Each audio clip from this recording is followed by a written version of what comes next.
Donc, du coup, je m'auto-interview, je pose mes propres questions et je réponds à mes propres questions. C'est très bien, ça au moins je suis sûr de connaître les réponses.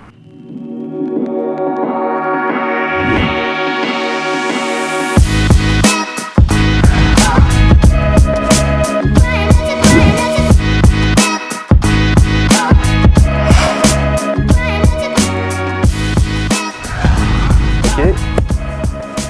Bon, bonjour, moi je m'appelle Ken Lecoutre, je suis enseignant de culture générale chez MyPrépa et fraîchement diplômé de l'ESSEC, dont on a le logo derrière. Donc là on est à Cergy-Pontoise. Aujourd'hui je peux répondre aux questions sur la méthode de la dissertation parfaite. Donc pour résumer mon parcours, moi j'étais un étudiant, un lycéen moyen dans un petit lycée du fin fond du sud de la France, près d'Avignon. J'ai eu, en plus de ça, j'avais pas de très bonnes notes, donc pas un très bon dossier, et j'ai eu la chance d'intégrer une prépa, d'avoir été accepté dans une prépa, sauf que c'était pas une prépa qui brille par ses résultats aux écoles de commerce, prépa à Nice, Masséna pour ne pas la nommer.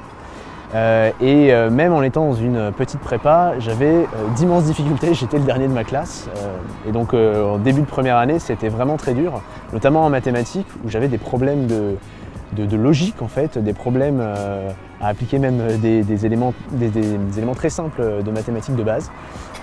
Et donc assez rapidement, je me suis rendu compte qu'il allait falloir que je demande de l'aide si je voulais continuer cette aventure prépa.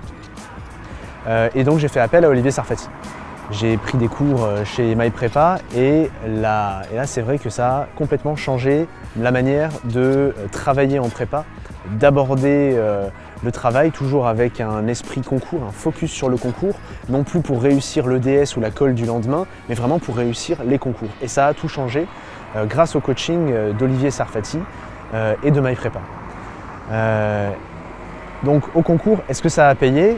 Au final, je ne suis toujours pas un crack en maths, mais j'ai quand même réussi à avoir 12 de moyenne en maths, à HEC, ESCP et SEC, donc les épreuves les plus difficiles, et d'excellentes notes, parce que j'ai eu 18 à l'EDEC et à l'EM Lyon en moyenne, en maths.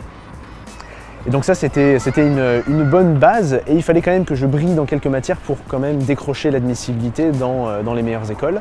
Parce que j'ai été admissible donc à l'ESSEC et à l'ESCP.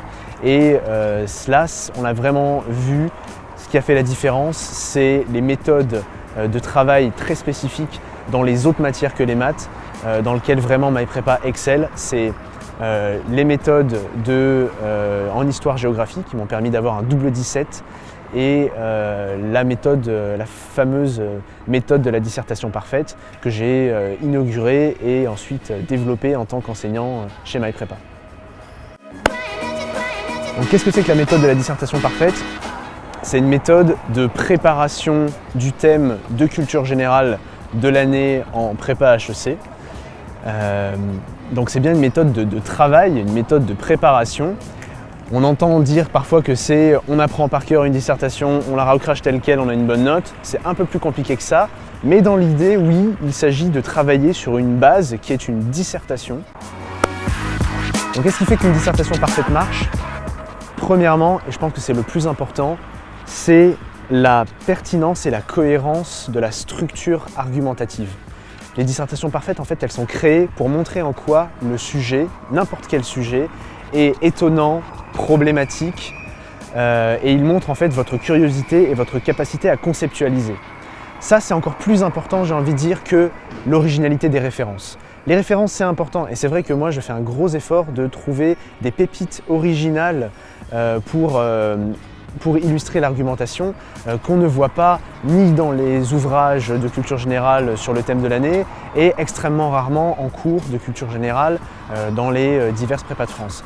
Donc ce travail de réflexion et de recherche des références, il est important, mais le plus important, c'est vraiment le fait que le travail d'entraînement à développer et adapter une réflexion, un fil rouge qui est de bout en bout cohérent avec la problématique, ça c'est quelque chose qui est extrêmement valorisé au concours et c'est quelque chose sur lequel les étudiants du module de dissertation parfaite sont surentraînés.